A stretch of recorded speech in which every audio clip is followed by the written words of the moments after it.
Rapat kerja provinsi atau Rakerprof dilakukan KONI Sumsel dengan membahas sejumlah agenda olahraga yang telah disusun KONI Sumsel. Di antaranya Pekan Olahraga Provinsi atau Porprov yang rencananya dilakukan di Musi Banyuasin.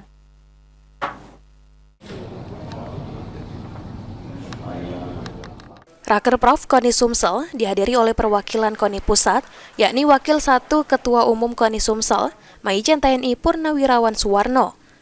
Dalam kehadirannya, Maijen TNI Purnawirawan Suwarno memberikan semangat kepada seluruh pengurus KONI Sumsel dan juga induk organisasi olahraga di Sumatera Selatan, agar semangat untuk membina para atlet agar nantinya dapat berprestasi dan mengharumkan nama Sumatera Selatan. Maijen TNI Purnawirawan Suwarno berharap agar Rakerprof yang dilakukan KONI Sumsel sebagai momentum kebangkitan KONI Sumsel menjadi lebih baik. Momentum ini sangat baik untuk melakukan konsolidasi organisasi, evaluasi hasil pelaksanaan PON, evaluasi pembinaan, evaluasi pemanfaatan aset untuk venue, pembinaan olahraga, dan lain sebagainya.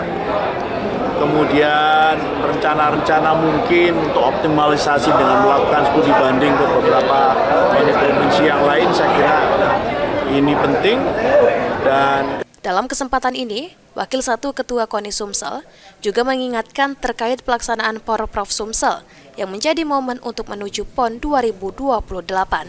Sementara itu, Sekretaris KONI Sumsel, Tubagus Sulaiman, mengungkapkan, jika pada tahun 2025 mendatang, Sumsel akan menggelar Porprov yang menurut rencana dilakukan di Kabupaten Musi Banyuasin. Hal ini menjadi salah satu agenda yang dibahas.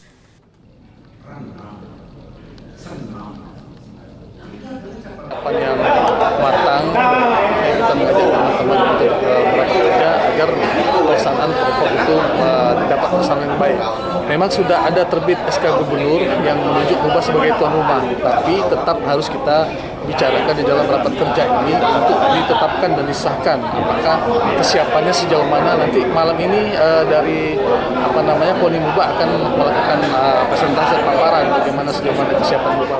KONI Sumsel berharap agar Porprov mendatang tidak seperti sebelumnya yang sering menjadi ajang jual beli atlet, dan diharapkan Porprov 2025 menjadi ajang pembinaan atlet Sumsel mendatang. Firman Hidayat, PAL TV.